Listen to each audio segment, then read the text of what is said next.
Bang! Neeves Knives. I'm Jared, and we have the Untitled Bellamy here. Now, I know there's a lot of questions about this one, so hopefully I got some answers for you guys. Now, first off, this is a prototype. Kaiser is making these for Untitled, but remember, it's a prototype, so there are little things that are subject to change, but this thing's so impressive the way it is, they wouldn't even have to change anything. But I do have a couple little comments that I think would improve it a little bit that are very easy to do from this point without changing anything, you know, substantial. Now, like I said, Kaiser's making these for Untitled, and they're looking at dropping these right around October, September time. So that's very soon. Now, the price point on these, they're looking at, because remember, this is a prototype, an N690. Now, the N690 version, I'm not quite sure the exact price for the N690, but I'm guessing right around 60 bucks, but they're looking at doing some M390 and 20 CV versions for $100 or less. So right around the $100 mark, which is very, very impressive, because this knife is extremely impressive. So I don't have any specifications or anything I can give you guys, but it's 8 inches with a 3.5 inch blade, so perfect size. Now, being a full size knife, the depth and the thickness is a great thickness for it to not be like, it's not it's a large knife without being a large knife. It doesn't quite feel like an 8-inch blade, even though it is. And the blade stock thickness on this thing is right around 120 thousandths. So nice thin blade stock, a very deep hollow grind. This thing gets down to about 10 thousandths behind the edge on this prototype. Whew, it's impressive. We have carbon fiber here, and this beautiful carbon fiber really plays with the light. I really like this stuff. You know, it's not like your everyday carbon fiber that you see. It looks really good, and you can actually see there's a little bit of micro milling in there. Now, the steel liner lock is nice and thick, so, you know, it's going to be nice and strong, very, very strong lockup. I mean, this thing is solid from all directions, very, very solid. And the thick lock bar is nice to see because, you know, because it's a liner lock, we don't want to see a dainty little liner. We like to see, a little bit of strength behind it. We do have a reversible clip, which is really good on this thing, considering that the action is so good, and it will work just as good left-handed as right-handed. So lefties out there, this is definitely one you guys are going to want, especially if you're into some action. Let's talk about the action, then we'll get into everything else. This thing's the flipper tab. We have so many forms of deployment on this thing, but let's start with the flipper tab. So the flipper tab, the leverage on the flipper tab is so good, I can't fail it. There's not many knives that I can't fail. Now, if I push button it, of course it'll fail because the front flipper will come around and hit me. But as long as I pull that flipper down, I was trying to fail it there. As soon as it breaks the detent, it just flies. It's very, very hard to fail. This detent is so well tuned. It's insane. Now, if you're meaning to flip it, of course, it's going to flip every single time. I mean, you can't fail it, but you do have to watch out for the front flipper because it can come around and hit you. But as long as you flip it, or light switch it, I should say, man, it's so, the detent is perfectly tuned for all the action on this thing, which is very impressive because sometimes it's hard for companies to tune a flipper, flipping action and front flipping action at the same time, let alone reverse flicking action too.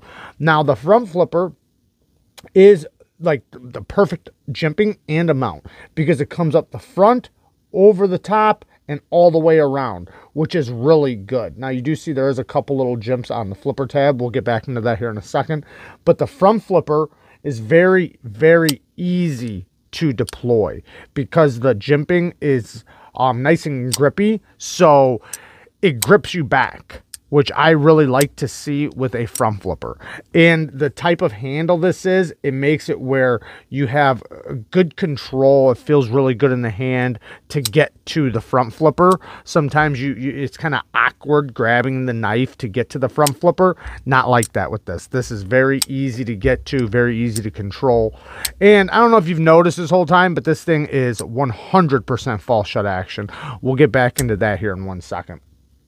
Now, the fuller is it's not sharp, but it grips you perfectly. So it's super easy to reverse flick. You can do it from up high, you could do it from the middle, or you can get a maximum amount of leverage and go really low all the way down here. Either way, it is so easy to do. You can even thumb flick it. Now, that's impressive because usually fullers don't thumb flick very well, but on this one it actually does do it pretty good. And like I said, even left-handed, they all work equally as good. And I'm not left-handed, so forgive me, but I can easily do it. So that's going to be great for lefties. Now, the drop. Like I said, the liner is easy to access, and it does have the gripping on there, but it's not sharp.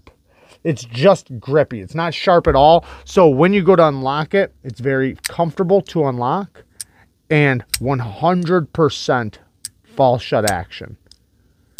The detent is nice and early, so you never have to worry about hitting it. Now, if you look at this knife taken apart, you'll see why it's so smooth. It only took 2 screws to take this knife apart. This screw down here, and then the pivot screw. It has 1 extra standoff to add to the strength and construction, but it only has the 2 screws to take it apart. And once you take it apart, you'll notice there's ceramic bearings and a groove cut into the blade for the ceramic bearings to roll on. And then there's also a groove inside that groove that makes for a nice clean surface for the balls to roll around. There's also the same thing on the liners without the cutout.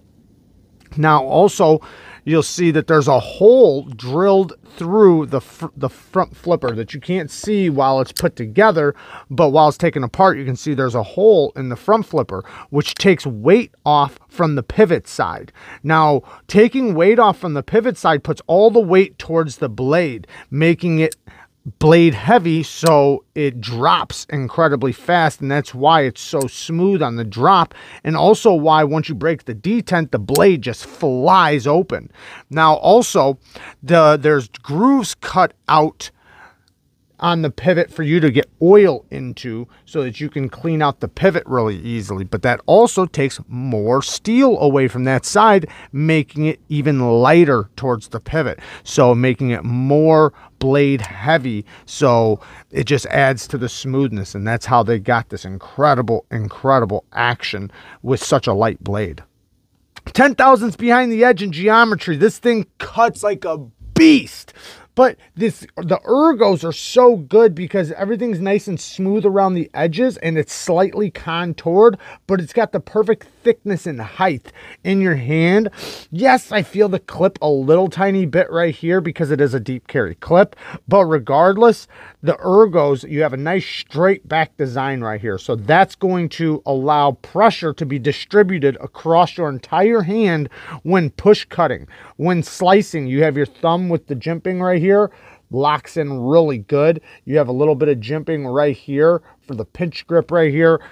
It's very comfortable in the hand, and it works very well. The blade and handle match each other extremely well for performance, and the blade to handle ratio is extremely good.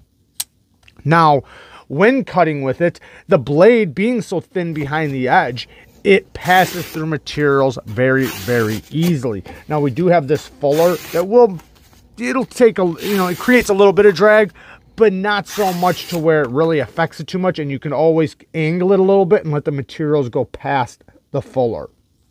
So slicing and cutting performance with this thing is very, very good. This thing is a slicer, and it slices very, very well. Now, it has the clip point blade shape, so it does have a nice, fine, dainty tip, which can break. So you want to be careful with the tip, but as long as you're doing just regular utility cuts, opening things up, cutting tape, cutting packages open, things like that, you're not going to have to worry about it. Just don't go stabbing and prying into things.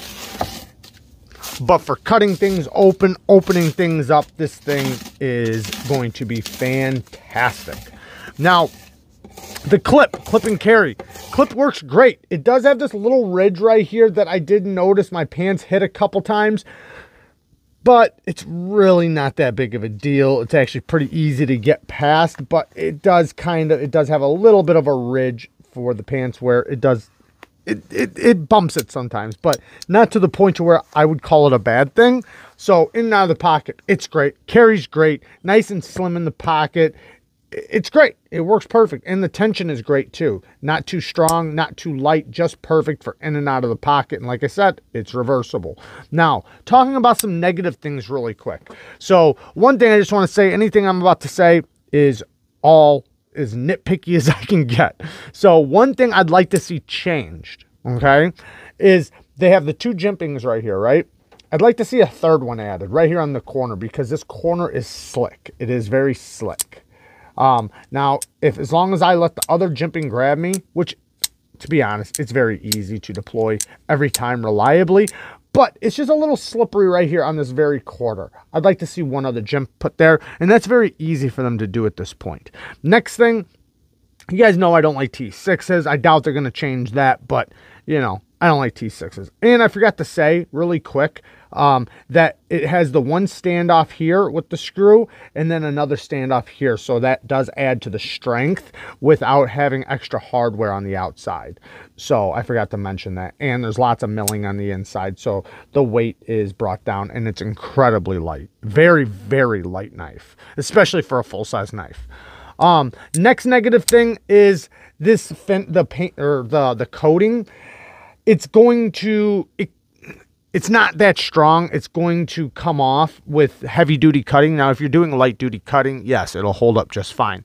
But if you're doing heavy duty cutting or getting into dense materials, you can see some of the coatings coming off in places. I would, if I was them, I personally, even though it looks so good, right? It looks so good. I think it might benefit them to stone wash it like they did the sheepdog, just because, you know, even though the flat black looks so good on it, this will hide scratches so much better. But regardless, it's not that big of a deal. It's not really a hard use knife anyways, but, you know, just know the coating can scratch easily. Next thing, the plunge grind. I'd like to see the plunge grind back up a little bit. Now, they did leave you a little bit, so I don't want to make it seem like it's like all out bad, but you see it starts here and then it ends right here. So they left you this little bit to sharpen out before it hits the plunge grind. I'd like to see the plunge grind backed up a little bit and leave you just a little bit more material to cut off or to sharpen off. Not that big of a deal because they did still leave you something. I usually like a little bit of extra. This is a hollow grind, so the more you sharpen it, it's going to stay nice and thin as you remove steel. And it'd be nice for this to look nice and clean, you know, because eventually you will start hitting your stones. You can see right there where it's hitting from sharpening. And another thing, the grind. Now this is kind of dumb for me to mention because it is a prototype, but the grind was a little off from one side to the other. You can see right here how the grind is a little off from this side to this side, and the tip was a little bit off from one side to the other. Not a big deal. And even if it came like this, that's hardly a complaint because it's not like it's so off that it's gonna affect anything. It's not bad at all. It's very, very close to being perfect. But you know, the plunge grind, though, I'd like to see backed up. Other than that, I mean, really, all in all, this thing is so good.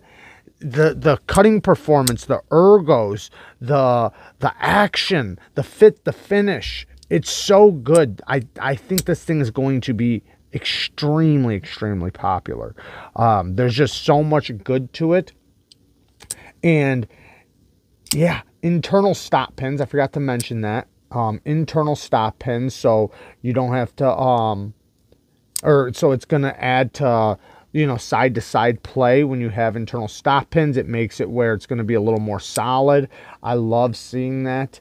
And if you ever did want to add a choil in, if they come up with satin versions, because it's hard to cut choils in with a coating because, you know, the coating, it'll show. But with a satin blade, if this comes in a satin finish, it'll be very easy to add in a choil in the future if they don't happen to change that, or, you know, add a little bit deeper of a sharpening choil. Now, all in all, though, I'm extremely impressed. I would pay for it just like this. But, you know, it would be nice to see just a couple, just like that little jimping added right there. Possibly a deeper sharpening choil, but it's not that big of a deal. Even if it doesn't, this is perfect. Or this is great, I should say. Close to perfect. I forgot to mention the jimping right here. Or maybe I did mention it, but that is nice and grippy in this grip. So it's going to help you get a little traction in the pinch grips. So many things are good on this thing. It is an amazing knife, and the design is fantastic. The action is so insane. I'm impressed, guys. I'm very, very, very impressed with this. Like I said, October, September time, that's probably when it will drop for right around the $100 mark for the 20 CV M390 version, and you can expect it to be a little bit or more affordable if they do an N690 version like this one. Their N690 has done very well. It takes an incredible edge, and so far with their 20 CV and M390, they've done a pretty decent job with it. I can't speak for it on how their edge retention will do, but for sharpening, and you know, it sharpens up really good. It feels really good on the stone. It deburrs really good, and it feels like it's done pretty well. It polishes up really good. So far it's been pretty good. Hopefully it stays going that way. Now, the N690 that's on this, their N690 is done extremely well. I really like their N690. It takes just about any edge you want to put on it, whether it's polished or toothy. Both of them are very well. It's very easy to sharpen, and it's just a good all-around steel. So I think that either one will be a good option for this. And yeah, I think they're killing it, man. So there you guys go. I love you guys. Thank you guys for watching. Peace.